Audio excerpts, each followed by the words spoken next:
عليك يا رسول الله وسلم عليك يا حبيب الله۔ ایک بہت ہی مشہور و معروف آیت کریمہ کی تلاوت کا شرف حاصل کیا ہے۔ اللہ تبارک و تعالیٰ کی بارگاہ میں دعا کریں کہ اللہ تعالیٰ ہمیشہ حق اور سچ کہنے کی توفیق عطا فرمائے، اور ہم سب کو حق سچ سن کر اس پر عمل کرنے کی اللہ تعالیٰ توفیق عطا فرمائے۔ حضرات گرامی، جو آیت مبارکہ میں نے آپ حضرات کے سامنے تلاوت کا شرف حاصل کیا ہے، اس آیت مبارکہ میں اللہ تبارک و تعالیٰ نے اپنے ذکر کرنے کا حکم فرمایا۔ اللہ تعالیٰ ارشاد فرماتا ہے فَاذْكُرُونِي أَذْكُرْكُمْ وَاشْكُرُوا لِي وَلَا تَكْفُرُونِ، تم مجھے یاد کرو میں تمہیں یاد کروں گا، اور میرا شکر ادا کرو اور نا شکر نہ ہو جاؤ۔ تو حضرات گرامی، اس آیت کریمہ میں اللہ تبارک و تعالیٰ نے اپنے ذکر کے متعلق ارشاد فرمایا کہ تم مجھے یاد کرو میں تمہیں یاد کروں گا، تم مجھے توبہ و استغفار سے یاد کرو میں تمہیں بخشش کے ساتھ یاد کروں گا، تم میرا شکر ادا کرو اور نا شکر نہ ہو جاؤ۔ یعنی اللہ تبارک و تعالیٰ نے ہمیں حکم فرمایا ہے کہ میری بے شمار نعمتیں استعمال کرنے کے بعد میرا شکر ادا کرو، میری بارگاہ میں سر بسجود ہو جاؤ اور نا شکر نہ ہو جاؤ۔ اور خالق کائنات نے انسان کو اتنی نعمتیں عطا فرمائی ہے، اگر شمار کرنا چاہو تو شمار نہیں کر سکتے۔ اللہ تعالیٰ ارشاد فرماتا ہے وَإِن تَعُدُّوا نِعْمَتَ اللَّهِ لَا تُحْصُوهَا، اور اگر تم اللہ تبارک و تعالیٰ کی نعمتیں شمار کرنا چاہو تو شمار نہیں کر سکتے۔ اور پھر یہ تمام نعمتیں اللہ تبارک و تعالیٰ نے انسان ہی کے لیے پیدا کی ہیں، اور اللہ تبارک و تعالیٰ نے ارشاد فرمایا فَبِأَيِّ آلَاءِ رَبِّكُمَا تُكَذِّبَانِ، اور اپنے رب کی کون کون سی نعمتوں کو جھٹلاؤ گے۔ تو حضرات گرامی، اللہ تبارک و تعالیٰ نے ہم پر بے شمار احسانات فرمائے ہیں اور ہمیں طرح طرح کی نعمتوں سے نوازا ہے۔ مثلا دیکھنے کے لیے آنکھیں عطا فرمائی ہے، سننے کے لیے کان دیے ہیں، بولنے کے لیے زبان دی ہے، سونگھنے کے لیے ناک دی ہے، پکڑنے کے لیے ہاتھ دیے ہیں، چلنے کے لیے پاؤں دیے ہیں۔ ہم اس کی کسی نعمت کو نہیں جھٹلا سکتے، اور آنکھوں کی قدر اس سے پوچھو جو اس نعمت سے محروم ہے، پاؤں کی قدر اس سے پوچھو جس کے پاس چلنے کے لیے پاؤں نہیں ہے، کانوں کی قدر ان سے پوچھو جو بہرا ہے، زبان کی قدر اس سے پوچھو جو گونگا ہے۔ تو اللہ تعالیٰ نے ہماری غذا کے لیے پھل اور سبزیاں پیدا کی، اور ہماری خدمت کے لیے چوپائے پیدا کیے، روشنی کے لیے چاند سورج ستارے پیدا کیے، سارا جہان انسان کے لیے بنایا گیا۔ اس کے باوجود یہ کہ انسان اگر اللہ تعالیٰ کا شکر گزار بندہ نہ بنے اور اس کے ذکر سے منہ موڑے تو یہ ایک عقل مند اور سمجھدار انسان کے لیے کتنی بڑی بے انصافی ہے۔ اور ایسے غافل کے لیے اللہ تبارک و تعالیٰ کی طرف سے یہ وعید آتی ہے۔ اللہ تبارک و تعالیٰ قرآن پاک میں ارشاد فرماتا ہے وَمَنْ أَعْرَضَ عَنْ ذِكْرِي فَإِنَّ لَهُ مَعِيشَةً ضَنْكًا، اور جو بھی میرے ذکر سے منہ موڑے بس بے شک اس کی زندگی تنگ کر دوں گا، پھر وہ پریشانیوں میں طرح طرح کی مصیبتوں میں مبتلا ہو جائے گا، اور اس کی زندگی کا تمام سکون ختم ہو جائے گا۔ حضرات گرامی، کبھی ہم نے اس پر غور کیا، ہم نے کبھی سوچا کہ ہماری پریشانی اور بے سکونی کی کیا وجہ ہے؟ لوگ سمجھتے ہیں کہ جس کے پاس بہت بڑا محل ہو، بنگلہ ہو، گھر ہو، کوٹھی ہو، وہ کامیاب ہے، وہ سکون میں ہے، اور پھر جس کے پاس دنیا کا مال و منال ہو، سونا چاندی ہو، درہم دینار ہو، بہت سے پیسے ہو، حالانکہ ایسا نہیں ہے۔ آپ ان میں سے کسی بھی مالدار کے پاس چلے جائیں، وہ روتا ہی نظر آئے گا، سکون کسی کو بھی میسر نہیں۔ وجہ کیا ہے؟ کہ ہم یاد الہی سے غافل ہو گئے، ہم نے ذکر الہی کو بھلا دیا، ہر وقت دنیا کا ذکر کیا مگر مالک دنیا کو بھلا بیٹھے۔ آئیے توجہ چاہوں گا اور غور کریں کہ سکون اور اطمینان کس چیز میں ہے۔ تو اللہ تبارک و تعالیٰ قرآن پاک میں ارشاد فرماتا ہے الا بذکر اللہ تطمئن القلوب، خبردار دلوں کا سکون صرف ذکر الہی میں ہے۔ تو حضرات گرامی، اگر ہم چاہتے ہیں کہ ہمارا پروردگار ہم پر راضی ہو جائے، اگر ہم چاہتے ہیں کہ اللہ تبارک و تعالیٰ اور اس کے رسول صلی اللہ علیہ وسلم کے ہم پیارے بن جائیں، اگر ہم چاہتے ہیں کہ ہم اپنے نبی کے پکے اور سچے غلام بن جائیں، اگر ہم چاہتے ہیں کہ ہمیں زندگی میں اطمینان قلب اور سکون میسر آ جائے، تو پھر ذکر الہی سے دل لگا لو۔ جب ہم اپنے رب کو یاد کریں گے تو وہ بھی ہمیں یاد کرے گا، جب ہم اسے نہ بھولیں گے وہ بھی ہمیں نہیں بھولے گا، بلکہ وہ ہم بھولے ہوئوں کو اپنا فضل فرماتا ہے۔ حدیث مبارکہ میں ہے، حضرت ابو ہریرہ رضی اللہ تعالیٰ عنہ فرماتے ہیں کہ رسول اللہ صلی اللہ علیہ وسلم نے ارشاد فرمایا کہ اللہ تعالیٰ فرماتا ہے کہ میں اپنے بندوں کے گمان کے قریب ہوتا ہوں اور میں اس کے ساتھ ہوتا ہوں جب وہ مجھے یاد کرتا ہے، اور جب وہ مجھے کسی محفل میں یاد کرتا ہے تو میں اس سے بہتر محفل میں اسے یاد کرتا ہوں، اور وہ محفل فرشتوں کی محفل ہے۔ تو حضرات گرامی، آج ہم دیکھتے ہیں کہ اگر ہمیں کسی کو شہر کا کوئی حاکم یاد کرے تو ہم بڑے خوش ہوتے ہیں کہ آج مجھے شہر کے حاکم نے یاد کیا ہے۔ اگر آج کسی کو صوبے کا یعنی پروونس کا کوئی حاکم یاد کرے تو وہ بہت خوش ہوتا ہے۔ اگر کسی کو ملک کا بادشاہ یاد کرے، پرائم منسٹر یاد کرے، تو اس کا پاؤں ہی زمین سے نہیں لگتے کہ مجھے وقت کے حاکم نے یاد کیا ہے۔ لیکن اے انسان ذرا غور کرو، جب تو ذکر الہی کرے گا تو تجھے احکم الحاکمین سب حاکموں کا حاکم یاد کرے گا، اور اس کی رحمت خود بخود بڑھتی ہوئی تیری طرف آئے گی، اور یہ دنیا کے حاکم تیرے آگے ہیٹ ہو جائیں گے۔ حضرت ابو ہریرہ رضی اللہ تعالیٰ عنہ فرماتے ہیں کہ نبی صلی اللہ علیہ وسلم نے ارشاد فرمایا کہ جب بھی کوئی مسلمان گناہ کرتا ہے تو اس کے دل پر ایک سیاہ نقطہ آ جاتا ہے، بس اگر وہ توبہ و استغفار کر لیتا ہے تو وہ سیاہ نقطہ مٹ جاتا ہے، اور اگر وہ گناہ زیادہ کرتا ہے تو وہ سیاہ نقطہ بھی زیادہ ہو جاتا ہے، حتیٰ کہ اس کے دل کو ڈھانپ لیتا ہے۔ حضرت عبداللہ رضی اللہ تعالیٰ عنہ فرماتے ہیں کہ نبی صلی اللہ علیہ وسلم نے فرمایا کہ ہر شے کو صاف کرنے والی کوئی نہ کوئی چیز ہوتی ہے، اور دل کو صاف کرنے والی چیز ذکر الہی ہے، اللہ تبارک و تعالیٰ کا ذکر ہے۔ تو حضرات گرامی، جس طرح لوہے کو زنگ لگ جائے تو اسے تیل سے صاف کر لیا جاتا ہے، اسی طرح جب انسان کا دل گناہوں کی وجہ سے زنگ آلود ہو جائے تو ذکر الہی کرنے سے صاف اور شفاف ہو جاتا ہے، اور اس کے سب گناہ معاف کر دیے جاتے ہیں۔ اور اللہ تبارک و تعالیٰ ارشاد فرماتا ہے یا ایھا الذین آمنوا اذکروا اللہ ذکرا کثیرا ویسبحوا بکرۃ واصیلا، اے ایمان والو اللہ کا ذکر زیادہ سے زیادہ کرو، کثرت سے کرو، اور صبح و شام اس کی پاکی بیان کرو۔ تو حضرات اکرامی، ذکر کے 3 اقسام ہیں، ذکر کے 3 قسمیں ہیں۔ پہلا ہے ذکر فی ضرورت، دوسرا ہے ذکر فی العادت، تیسرا ہے ذکر فی المحبت۔ ذکر فی ضرورت وہ ہوتا ہے کہ جو کسی چیز کے اصول کے لیے کیا جائے، یعنی مجھے کوئی کاروبار مل جائے، مجھے اولاد مل جائے، یا مجھے امتحان میں کامیابی عطا فرما دے۔ اور ذکر فی العادت وہ ہوتا ہے جو عادت کے طور پر کیا جائے، جیسے فرشتوں کی اپنی ڈیوٹی، وہ ڈیوٹیاں بھی سر انجام دیتے ہیں اور ساتھ ساتھ اللہ تبارک و تعالیٰ کا ذکر بھی کرتے ہیں۔ اور ذکر فی محبت وہ ہے جو کسی بھی لالچ اور طمع کے بغیر ہو، نہ وہ دوزخ کے ڈر سے ہو، نہ جنت کے اصول کے لیے ہو، بلکہ صرف اور صرف رضا الہی اللہ تبارک و تعالیٰ کی رضا کے لیے کیا جائے۔ اور جو لوگ محبت کے ساتھ ذکر الہی کرتے ہیں، ساری رات مصلی پر یاد الہی میں گزارتے ہیں، پھر انہی لوگوں کے متعلق اللہ تعالیٰ ارشاد فرماتا ہے والذین یبیتون لربہم سجدا وقیاما، اور وہ لوگ جو رات کاٹتے ہیں اپنے رب کے لیے سجدے اور قیام میں۔ اور حضور صلی اللہ علیہ وسلم نے ارشاد فرمایا کہ اللہ تعالیٰ فرماتا ہے کہ میرا بندہ نفلی عبادت سے میرا قرب حاصل کر لیتا ہے۔ تو حضرات اکرامی، اگر ہم غور کریں تو اسلام کی روح سے ہمارے ہر کام کا، ہر فعل کا آغاز ہی ذکر الہی سے ہوتا ہے۔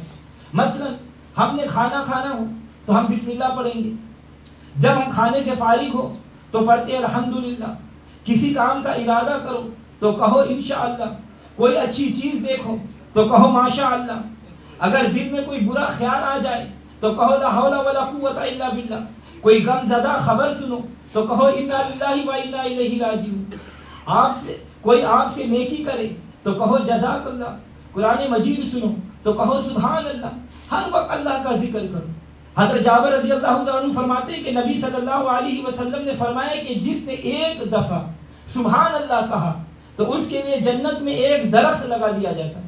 سب کو سبحان اللہ. حضرات گرامی آپ نے دیکھا کہ ذکر الہی کی کتنی فضیلت ہے. اسی لیے میرے اور آپ کے آقا علیہ الصلوۃ والسلام ساری رات ذکر الہی میں گزار دیتے تھے. حضرت مغیرہ رضی اللہ عنہ فرماتے ہیں کہ حضور صلی اللہ علیہ وسلم نے ایک مرتبہ اتنا لمبا سجدہ فرمایا کہ آپ کے قدم مبارک سوج گئے. آپ سے عرض کیا گیا یا رسول اللہ آپ اتنا لمبا قیام کیوں فرماتے ہیں؟ تو آپ نے فرمایا کیا میں اللہ تبارک کا شکر گزار بندہ نہ بنوں؟ حضرات گرامی توجہ چاہوں گا، امام الانبیاء صلی اللہ علیہ وسلم باوجود یہ کہ گناہوں سے معصوم ہے بلکہ معصوموں کے بھی سردار ہے، پھر بھی ساری رات ذکر الہی میں گزار دیتے تھے.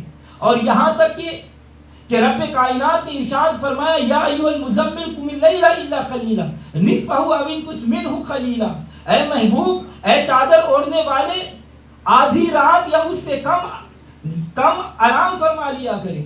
تو حضرات گرامی لیکن ہم ہیں کہ ہم دن رات غفلت میں گزار دیتے ہیں مگر کوئی فکر نہیں ہوتا.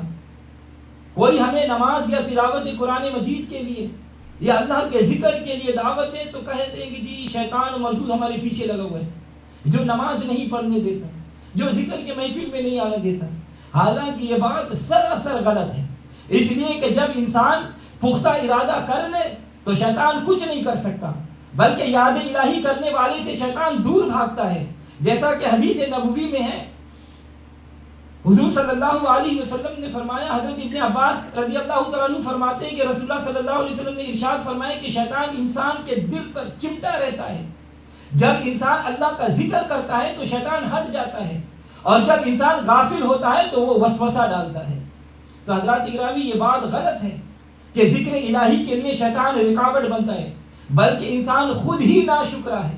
اسی لیے اللہ تبارک و تعالیٰ قرآن پاک میں ارشاد فرماتا ہے وَقَلِيلٌ مِّنْ عِبَادِي الشَّاكِرُونَ، شکور کہ میرے بندوں میں سے کم ہے جو میرا شکر ادا کرتے ہیں، مگر جو اللہ تعالیٰ کے مقبول اور محبوب اور اس کے پیارے ہیں وہ ہر حال میں اپنے مالک حقیقی کا ذکر کرتے ہیں، ان کو یاد میں رہتے ہیں.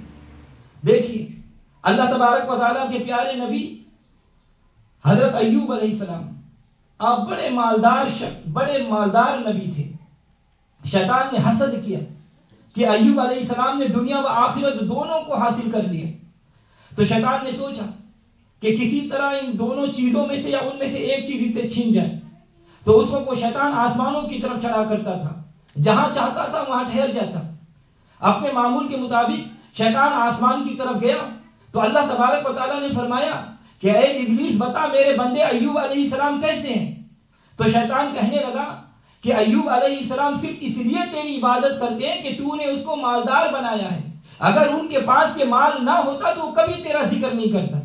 اللہ تبارک و تعالیٰ نے فرمایا کہ اے لعین تو جھوٹ بولتا ہے، میں اپنے بندے ایوب علیہ السلام کو جانتا ہوں کہ اگر میں اسے یہ آرام اور راحت نہ بھی عطا کرتا پھر بھی وہ میرا ذکر ضرور کرتا، میرا شکر بجا لاتا. تو شیطان کہنے لگا یا اللہ مجھے ایوب علیہ السلام پر طاقت دے، پھر دیکھ میں کیسے تیرے بندے کو تیرے ذکر سے بہلاتا ہوں اور اس کو روکتا ہوں. اللہ تبارک و تعالیٰ نے شیطان کو حضرت ایوب علیہ السلام کی روح کے سوا ہر چیز پر مسلط کر دیا.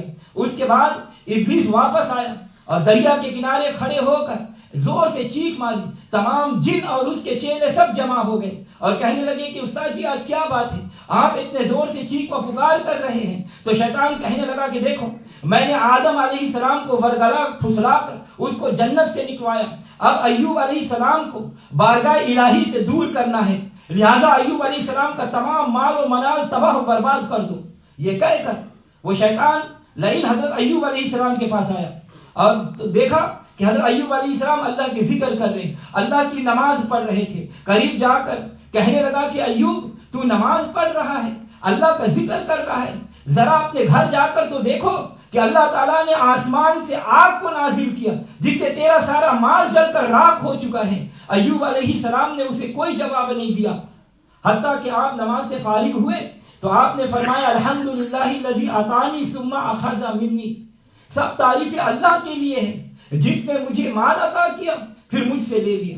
حضرت ایوب علیہ السلام یہ کہہ کر پھر ذکر الہی میں مشغول ہو گئے اور شیطان نا امید اور ذلیل ہو کر وہاں سے چلا. اور ادھر ایوب علیہ السلام کے 14 بچے تھے، جن میں سے 8 بیٹے اور 6 بیٹیاں تھیں. یہ سب مل کر ہر روز اپنے میں سے کسی نہ کسی بھائی کے یہاں ایک ہی دسترخوان پر وہ کھانا کھایا کرتے تھے. اس دن وہ سب اپنے بڑے بھائی سرمل کے میدان میں موجود تھے، کھانا کھا رہے تھے. چنانچہ تمام شیطان اس مقام پر جمع ہوئے اور مکان ایوب علیہ السلام کی اولاد پر گرا دیا، جس سے وہ سب کے سب ایک ہی دسترخوان پر انتقال کر گئے. ان میں سے کوئی وہ تھے کہ جن میں منہ میں لقمہ تھا اور کوئی وہ تھے کہ جن کے ہاتھ میں پیالہ تھا. شیطان پھر ایوب علیہ السلام کے پاس گیا تو کیا دیکھتا ہے کہ آپ اسی طرح اللہ کے ذکر میں مشغول ہیں، اللہ کی عبادت میں مشغول ہیں. کہنے لگا کہ اے ایوب، تو یہاں اللہ تعالیٰ کی نماز پڑھ رہا ہے، اللہ تعالیٰ کی عبادت کر رہا ہے. گھر جا کر دیکھ، اللہ تعالیٰ نے تیری اولاد پر مکان گرا دیا ہے اور وہ سب مر چکے ہیں. تو ایوب علیہ السلام پھر خاموش رہے. جب آپ نماز سے فارغ ہوئے تو آپ نے وہی جملہ دہرایا. آپ نے ارشاد فرمایا الحمدللہ الذی اعطانی ثم اخذنی منی، کہ سب تعریفیں اللہ تعالیٰ کے لیے ہیں جس نے مجھے مال عطا کیا اور پھر مجھ سے لے لیا. آپ نے فرمایا کہ مال اور اولاد یہ فتنہ ہے، اللہ تبارک و تعالیٰ نے یہ چیزیں مجھ سے لے لیے، اب میں اس پر راضی ہوں تاکہ ہر چیز سے فارغ ہو کر اب اپنے مالک کو یاد کر سکوں. شیطان پھر ذلیل و خوار ہو کر واپس لوٹ گیا اور پھر دوبارہ آیا تو حضرت ایوب علیہ السلام اسی طرح نماز پڑھ رہے تھے. جب آپ نے سجدہ کیا تو شیطان مردود نے آپ کے ناک اور منہ پر ایسی پھونک ماری کہ جس سے آپ کا تمام بدن پھول گیا. پہلے تو زبردست پسینہ آیا، پھر جسم بھاری ہو گیا. یہ دیکھ کر آپ کی زوجہ رحمت رضی اللہ تعالی عنہا نے عرض کیا کہ اے میرے آقا، یہ ساری تکلیف آپ کو مال اور اولاد کے غم اور ساری رات ذکر الہی میں گزارنے کی وجہ سے ہے. تھوڑی سی آرام فرما لیا کریں تاکہ آپ کی طبیعت درست ہو جائے. مگر وہ اصل بات نہیں جانتی تھی کہ یہ تو اللہ تبارک و تعالیٰ کی طرف سے ایک آزمائش ہے. اور اس کے بعد آپ کے جسم پر چیچک نکل آیا اور سر سے پاؤں تک سارے جسم پر پھیل گئی اور بدن سے پیپ بہنے لگا اور کیڑے پڑ گئے. مگر ذکر الہی اب بھی جاری ہے. جب آپ کا سارا بدن کھوکھلا ہو گیا تو جسم مبارک میں صرف 2 کیڑے رہ گئے. ان میں سے ایک دل پر اور دوسرا زبان کی طرف جب مائل ہوا.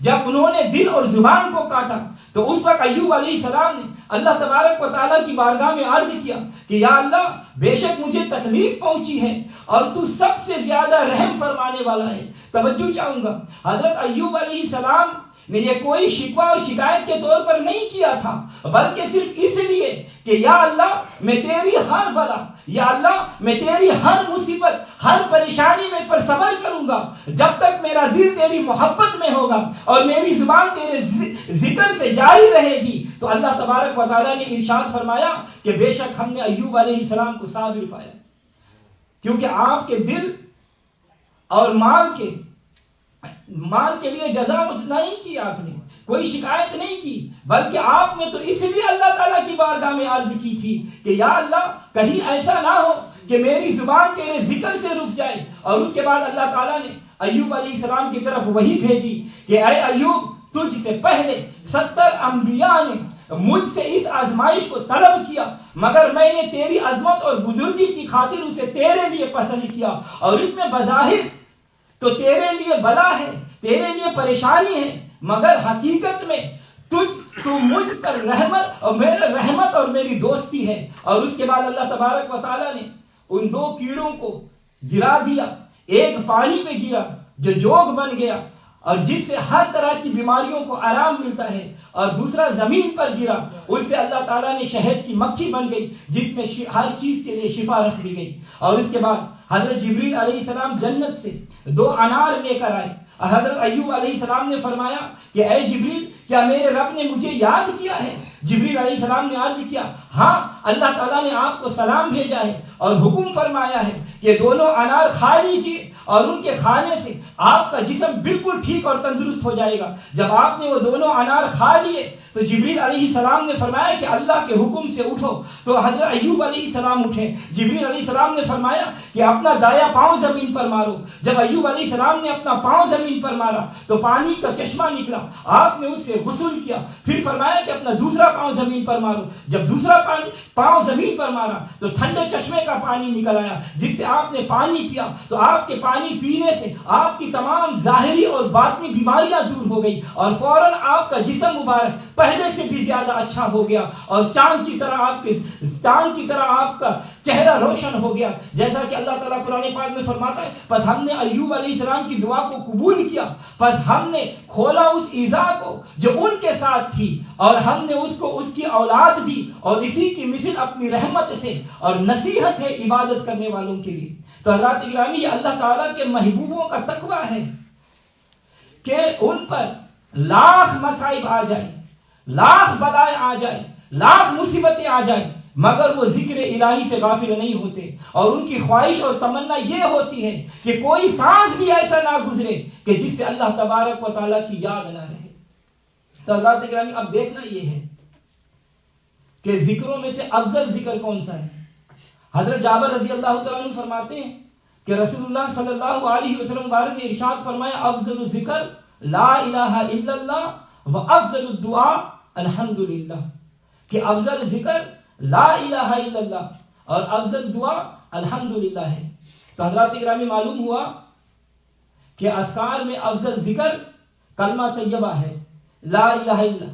اسی لیے ہم ہر فرض نماز کے بعد کلمہ شریف کا ذکر کرتے ہیں، اور جہاں تک تعلق ہے کہ نماز کے بعد ذکر کرنے کا، تو وہ حدیث مبارکہ سے ثابت ہے۔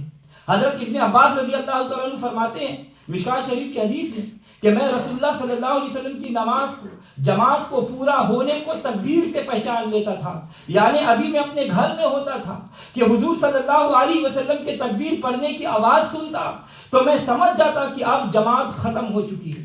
تو اب دیکھنا یہ ہے کہ تکبیر سے مراد کیا ہے۔ اس لیے مشکوٰۃ شریف کی حدیث میں موجود ہے، حاشیہ میں موجود ہے کہ تکبیر سے مراد ذکر ہے اور بعد از نماز۔ تو حضرات گرامی، اور افضل ذکر کیا ہے؟ لا الہ الا اللہ محمد رسول اللہ، جو ہم ہر نماز کے بعد پڑھتے ہیں۔ اب آخر میں ذکر الہی کے فوائد کو سنیے۔ ذکر الہی شیطان کو دفع کرتا ہے اور اس کی قوت کو توڑتا ہے۔